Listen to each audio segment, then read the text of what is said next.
Hello student, ये polymer का video number 2 है, पार्ट नंबर 2। लास्ट वीडियो में फर्स्ट वीडियो में हमने डिस्कस किया था क्लासिफिकेशन ऑफ पॉलीमर के वर्गीकरण के बारे में डिस्कस कर रहे थे। उसमें भी हमने क्लासिफिकेशन जो स्टार्ट किया था वो था कि पॉलीमर को सोर्स के आधार पर, स्रोत के आधार पर कितने भागों में बांटा गया है। तो मोस्टली दो भागों में, पहला प्राकृतिक पॉलीमर नेचुरल पॉलीमर और दूसरा था सिंथेटिक पॉलीमर दैट इज संश्लेषित पॉलीमर। और हमें इस चैप्टर में मेनली संश्लेषित पॉलीमर के बारे में ही डिस्कस करना है। तो हम लास्ट वीडियो में देख रहे थे कि हम संश्लेषित पॉलीमर सिंथेटिक पॉलीमर के एग्जाम्पल के बारे में नेचुरल पॉलीमर को, अभी सिंथेटिक पॉलीमर ने स्टार्ट किया था हमने। नेचुरल पॉलीमर के एग्जाम्पल के बारे में डिस्कस कर रहे थे, जैसे पॉलीसेकेराइड है, प्रोटीन है, न्यूक्लिक एसिड है, ये सब के सब नेचुरल पॉलीमर हैं। पॉलीसेकेराइड या पॉलीसेकेराइड में क्या आ जाता है, स्टार्च है, cellulose, they all are polysaccharide. और इनके मोनोमर क्या है, ग्लूकोज है। प्रोटीन है तो प्रोटीन का मोनोमर क्या है, अमीनो एसिड है। न्यूक्लिक एसिड का मोनोमर क्या है, न्यूक्लियोटाइड। तो किसी भी पॉलीमर का नाम और साथ में उनके मोनोमर के नाम आपको याद रखने हैं कि वो किससे बन रहे हैं, वो किस यूनिट से मिलकर के बन रहे हैं। क्लियर है। इसके अलावा हम देखेंगे कि नेचुरल पॉलीमर में, प्राकृतिक पॉलीमर में एक और एग्जाम्पल है and that is natural rubber. Natural rubber, प्राकृतिक रबर। तो नेचुरल रबर, इसका मोनोमर क्या होगा, नेचुरल रबर का मोनोमर है दैट इज आइसोप्रीन। आइसोप्रीन ये कॉमन नेम है। आइसोप्रीन जो है कॉमन नेम है, कहने का मतलब प्राकृतिक रबर का जो मोनोमर है एकलक है वो है आइसोप्रीन, कॉमन नेम। इसका आईयूपीएसी नाम क्या है, और that is 2-मेथिल buta 1,3-डाई-ई। Clear. 2-मेथिल buta 1,3-डाई-ई। तो नेचुरल रबर के इतने जो है आपके नेचुरल पॉलीमर के अंतर्गत रखे गए हैं। They all are example of natural polymer. Clear. सब हमें नेचर से मिलते हैं, ये हमें प्रकृति से प्राप्त होते हैं, नेचुरल सोर्स से प्राप्त होते हैं, इसलिए नेचुरल पॉलीमर कहलाते हैं। नेचुरल पॉलीमर को हम बायोपॉलीमर्स भी कहते हैं क्योंकि ये प्लांट और एनिमल से मिल रहे हैं हमें। तो दे आर ऑल्सो कॉल्ड, आप यहीं पर लिख सकते हैं कि natural polymers are also called, natural polymers are also called biopolymer. इन्हें बायोपॉलीमर भी कहते हैं। क्लियर। नेचुरल पॉलीमर को हम बायोपॉलीमर भी कहते हैं। अब हम नेक्स्ट डिस्कस करेंगे that is synthetic polymer. Next word है हमारा सेकेंड, सिंथेटिक पॉलीमर, संश्लेषित पॉलीमर। संश्लेषित पॉलीमर क्या है, देखिए प्राकृतिक पॉलीमर जो हमें नेचर से मिल रहा है, नेचुरल सोर्स से प्राप्त हो रहा है। और सिंथेटिक पॉलीमर क्या होंगे, वो पॉलीमर जो कि मैन मेड हैं, जो मानव द्वारा निर्मित किए जाते हैं। तो the polymer which are prepared in laboratory it is also this is called synthetic polymer, या इसी को हम मैन मेड पॉलीमर भी कहते हैं। क्लियर है। तो वो पॉलीमर जो कि मैन मेड होते हैं, मानव द्वारा बनाए जाते हैं। क्लियर। मानव द्वारा निर्मित हैं, नेचुरली हमें नहीं मिलते हैं, वो क्या है आपके सिंथेटिक पॉलीमर। तो द पॉलीमर्स विच आर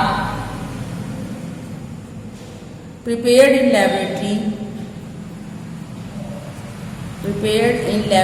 या लैब, प्रिपेयर्ड इन लेबोरेटरी, या इसी को लैब भी कह सकते हैं, लैब भी शॉर्ट में लिख सकते हैं, लेबोरेटरी। और the polymer which are prepared in laboratory, या फिर the polymer which are prepared by man made, which are man made. Clear है। Prepared in laboratory are called synthetic polymer, are called synthetic polymer. उसे हम synthetic polymers कहते हैं, या man made polymer, man made polymer. Clear. तो वह polymer जो कि लैब में मानव द्वारा बनाया जाता है उसे हम सिंथेटिक पॉलीमर या मैन मेड पॉलीमर कहते हैं। क्लियर। अब एग्जाम्पल हम इसके देख लेंगे कुछ। तो इस चैप्टर में मेनली हमें सिंथेटिक पॉलीमर में ही डिस्कस करना है, क्योंकि नेचुरल पॉलीमर के बारे में, जैसे नेचुरल पॉलीमर जैसे पॉलीसेकेराइड है, न्यूक्लिक एसिड है, प्रोटीन है, वो सब हम पढ़ेंगे बायोमॉलिक्यूल के चैप्टर में, उसके बारे में डिस्कस करेंगे डिटेल में।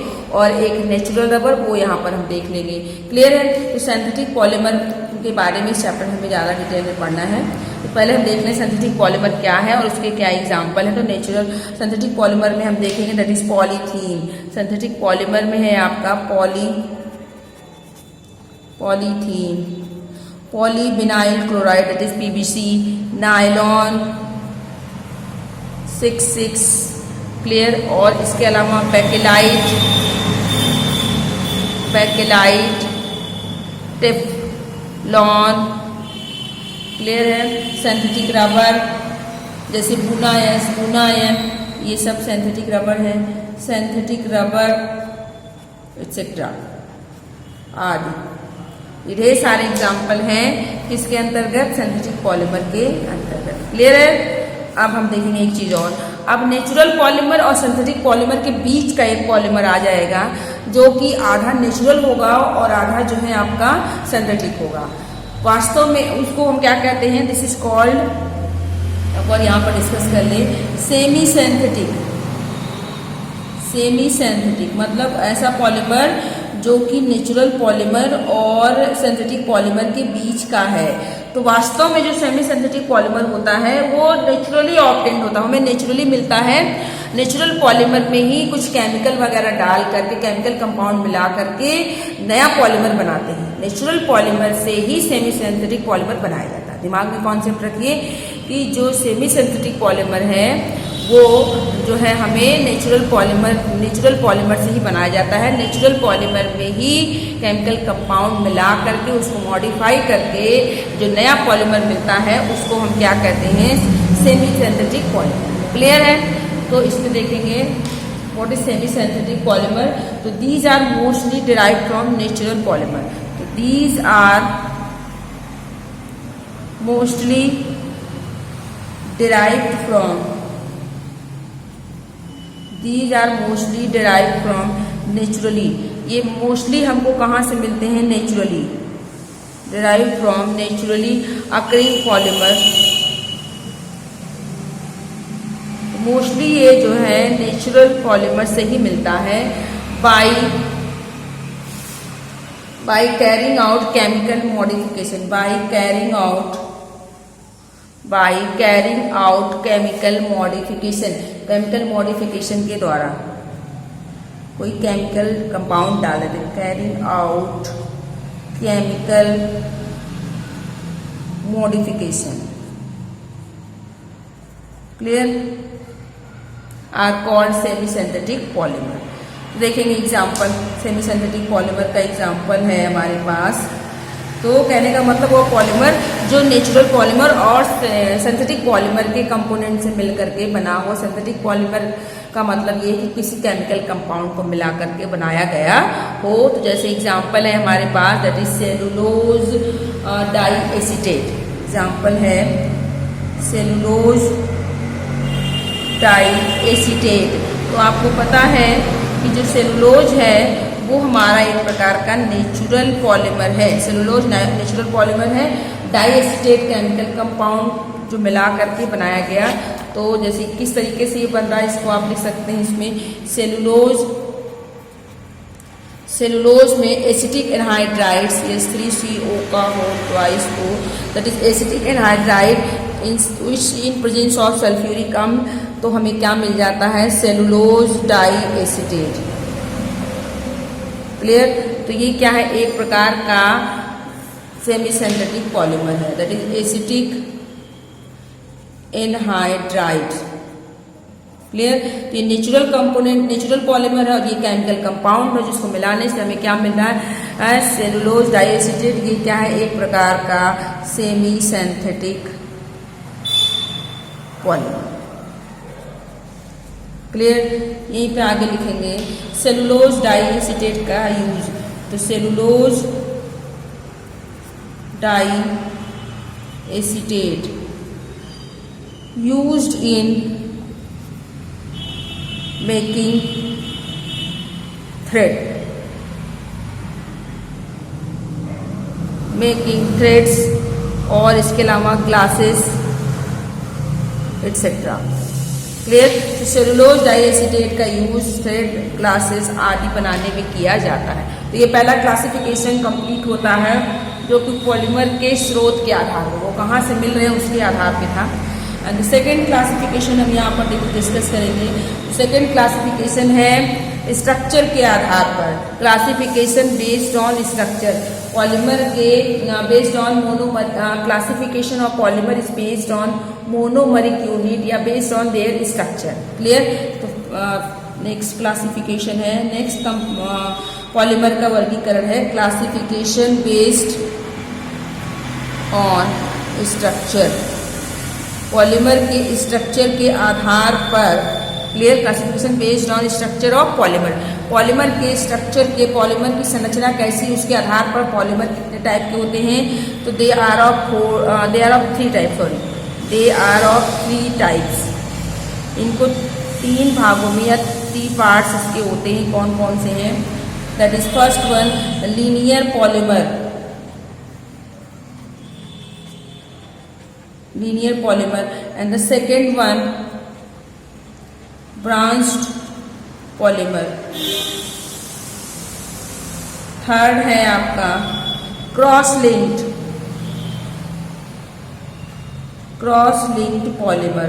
तो पॉलीमर की संरचना के आधार पर पॉलीमर 3 टाइप्स के होते हैं। पहला लीनियर यानी जिसकी संरचना बिल्कुल सीधी हो, रेखीय पॉलीमर, लीनियर पॉलीमर रेखीय बहुलक। ब्रांच्ड पॉलीमर शाखित बहुलक। क्रॉस लिंक्ड होगा यानी कि जो क्रॉस फॉर्म में हो, ढेर सारे ब्रांच पॉलीमर आपस में मिलकर के क्रॉस लिंकिंग कर लें, 3 डायमेंशनल स्ट्रक्चर बना लें, तो क्रॉस लिंक्ड पॉलीमर। तो 1 बाय 1 डिस्कस करेंगे। And the first one that is linear polymer. First है हमारा लीनियर पॉलीमर, रेखीय बहुलक। तो लीनियर पॉलीमर क्या होता है? जब पॉलीमर की संरचना बिल्कुल सीधी हो, एक स्ट्रेट लाइन जैसी हो। क्लियर है। तो these are polymer in which monomers are linked together form straight chain. तो these are the polymers in which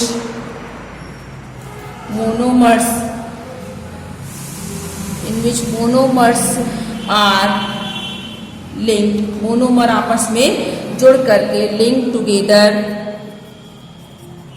to form long straight chain are called linear polymer. तो वह पॉलीमर जिसमें कि monomer unit आपस में जुड़ करके एक सीधी श्रृंखला बनाते हैं, उसे हम क्या कहते हैं? Linear polymer. क्लियर है, सीधी श्रृंखला होगी। अब इसके अलावा ये तो हो गया लीनियर पॉलीमर क्या है। नेक्स्ट, अब जो लीनियर पॉलीमर्स होते हैं, लीनियर पॉलीमर की डेंसिटी ज़्यादा होती है, हाई डेंसिटी, इसकी डेंसिटी हाई होगी। हाई टेंसाइल स्ट्रेंथ, इनकी टेंसाइल स्ट्रेंथ ज़्यादा होती है। क्लियर। इसके अलावा मेल्टिंग पॉइंट हाई होता है, हाई मेल्टिंग पॉइंट भी हाई होता है। क्लियर। अब इसकी संरचना यदि हम देखें तो संरचना कुछ लीनियर का मतलब बिल्कुल सीधी श्रृंखला, ऐसी सीधी श्रृंखला, ये क्या है? Linear polymer. ये किसी संरचना हो गई, दैट इज लीनियर पॉलीमर। इसमें आप देख रहे हैं कि संरचना कैसी होगी लीनियर पॉलीमर की? बिल्कुल सीधी होगी। नेक्स्ट एग्जाम्पल,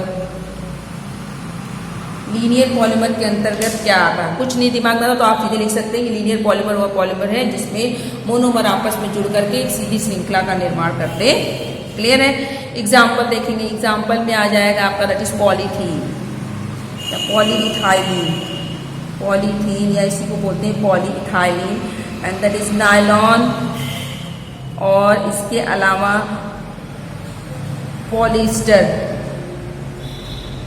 पॉलिस्टर्स, ये सब क्या है? आपके linear polymer. Clear.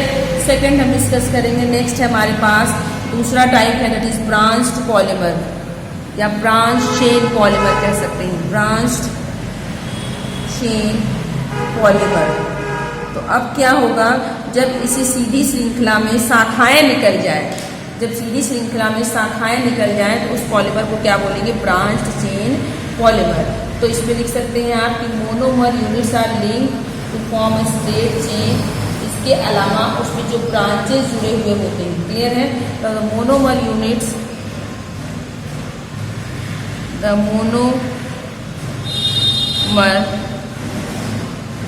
monomers are linked to form long straight chain, long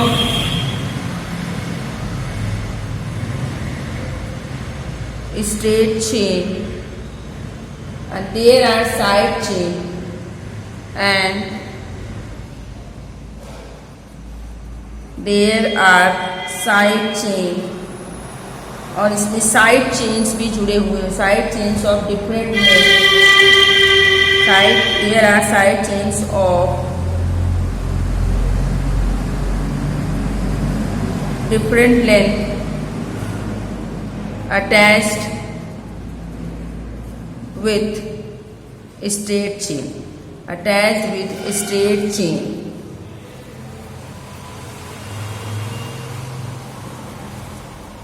are called branched polymer. तो ब्रांच्ड पॉलीमर का क्या मतलब है, ब्रांच्ड पॉलीमर वह पॉलीमर है जिसमें कि सबसे पहले मोनोमर यूनिट जुड़ करके एक सीधी श्रृंखला बना लेते हैं, और उसी सीधी श्रृंखला में साइड चेन डिफरेंट लेंथ का, विभिन्न लेंथ के साइड चेन आपस में जो है विभिन्न लेंथ के साइड चेन जो है वो जा करके स्ट्रेट चेन से जुड़ जाते हैं, तो जो पॉलीमर बनता है that is branch chain polymer, clear. इसके अलावा जो ब्रांच चेन पॉलीमर होती है उसकी डेंसिटी लो होती है, लो डेंसिटी, जबकि देखा था स्ट्रेट चेन की डेंसिटी हाई थी।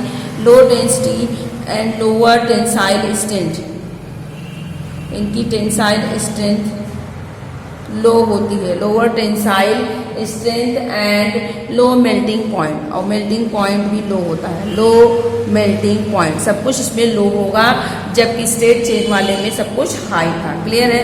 And the next one that is example, इसकी एग्जाम्पल हम देख लेंगे। तो एग्जाम्पल में आप देखेंगे दैट इज एमाइलोपेक्टिन। एमाइलोपेक्टिन क्या है, ये स्टार्च का कंपोनेंट है। स्टार्च जो है, स्टार्च क्या है, एक प्रकार का पॉलीसेकेराइड है, पॉलीसेकेराइड मतलब कार्बोहाइड्रेट। तो स्टार्च जो है उसके दो कंपोनेंट, उसके दो घटक होते हैं, एमाइलोज और एमाइलोपेक्टिन। एमाइलोज की संरचना स्ट्रेट होती है, जबकि एमाइलोपेक्टिन की संरचना शाखित होती है। तो एमाइलोपेक्टिन क्या है, एक तरह से आप दिमाग में रखिए पॉलीसेकेराइड है, क्लियर, कार्बोहाइड्रेट है। एमाइलोपेक्टिन हो गया, ग्लाइकोजन भी क्या है, कार्बोहाइड्रेट है। तो ये सब क्या है, इनकी संरचना कैसी होती है, तो यार ब्रांच चेन पॉलीमर, क्लियर है। तो संरचना को अगर हम देखना चाहें तो आप देख सकते हैं कि जैसे ये आपका बना हुआ है और इसमें इस तरीके से शाखाएं लग जाएं, ये स्ट्रेट चेन पॉलीमर है और इसमें इस तरीके से शाखाएं लग जाएं, तो ये आपका क्या हो जाएगा, ब्रांच चेन पॉलीमर, क्लियर है। नेक्स्ट हम डिस्कस करेंगे, थर्ड वन है हमारे पास that is cross linked polymer. तो क्रॉस लिंक पॉलीमर में क्या होता है, पॉलीमर जिसमें कि मोनोमर यूनिट आपस में जुड़ करके 3 डायमेंशनल स्ट्रक्चर बना लेते हैं। तो द मोनोमर यूनिट्स आर, इसमें आप इसको डिफाइन कर सकते हैं, the monomers are linked together, monomers आपस में जुड़ करके, monomers are linked together and form a 3-dimensional structure. The monomers are linked together to form a 3-dimensional 3D structure या 3-dimensional network are called cross-linked polymer. वह polymer जिसके monomer unit आपस में जुड़ करके एक 3D संरचना बना लेते हैं, उसे हम क्या कहते हैं, क्रॉस लिंक्ड पॉलीमर। क्लियर। आगे देखेंगे जो क्रॉस लिंक्ड पॉलीमर होते हैं उनका वो जो होते हैं वो हार्ड होते हैं, रिजिड होते हैं और ब्रिटल होते हैं। They are hard, rigid, hard होंगे, रिजिड होंगे, कठोर होंगे, रिजिड होंगे एंड ब्रिटल, अंगुर होते हैं। क्लियर है। इसकी वजह से इनकी संरचना क्यों, क्योंकि इनकी संरचना जो है वो क्रॉस लिंक 3 डायमेंशन संरचना। एग्जाम्पल यहाँ पर देख लेंगे हम। क्रॉस लिंक जितनी संरचना कॉम्प्लिकेटेड, मतलब कुछ संरचना बिल्कुल सिंपल होंगी वो लीनियर हो जाएगी, कुछ संरचना थोड़ी सी शाखित होगी वो आपकी ब्रांच हो जाएगी। और जब ब्रांच चेन, ढेर सारे ब्रांच चेन आपस में मिल जाएंगे तो क्रॉस लिंक बन जाएगा। मतलब जब लीनियर आपस में मिलेंगे, लीनियर में शाखाएं निकलेंगी तो ब्रांच हो जाएगा। और जब ब्रांच ढेर सारे आपस में मिल करके जो है कोलाइड, वो बिल्कुल क्वाइल बना लेंगे तो वो आपका क्या हो जाएगा, 3 डायमेंशनल हो जाएगा। क्लियर है। एग्जाम्पल में आप देख सकते हैं, एग्जाम्पल क्या है, दैट इज बेकेलाइट। तो बेकेलाइट की संरचना थोड़ी सी कॉम्प्लिकेटेड और क्या है आपकी 3 डायमेंशनल है। बेकेलाइट है। इसके अलावा melamine, formaldehyde, melamine, formaldehyde resin या मेलामिन फॉर्मेल्डिहाइड पॉलीमर। क्लियर है। तो 2 हैं आपके क्रॉस लिंक पॉलीमर। इनकी संरचना कॉम्प्लिकेटेड होगी और कॉम्प्लिकेटेड हम देख सकते हैं संरचना किस तरीके से होगी।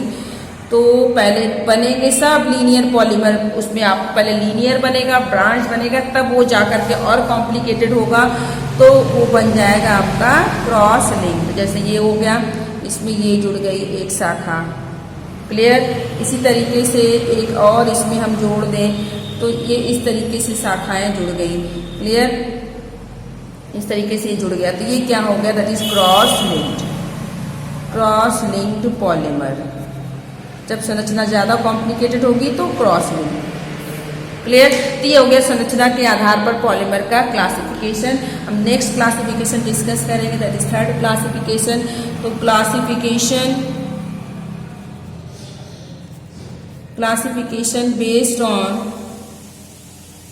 बेस्ड ऑन मॉलिक्यूलर फोर्स के आधार पर, मोनोमर यूनिट के बीच में उसके मॉलिक्यूलर फोर्स के आधार पर, मॉलिक्यूल्स के बीच में फोर्स के आधार पर पॉलीमर को कितने भागों में क्लासिफाई किया गया है। तो कितने पार्ट्स होते हैं, दे आर ऑफ 4 टाइप्स के पॉलीमर होते हैं। क्लियर है। कौन कौन से इसको हम देखेंगे। तो फर्स्ट वन है दैट इज इलास्टोमर। सेकेंड है हमारे पास दैट इज फाइबर्स। क्लियर है। और 2 और हैं, that is 3rd one thermoplastic and 4th one thermosetting. इसको नेक्स्ट वीडियो में हम डिस्कस करेंगे।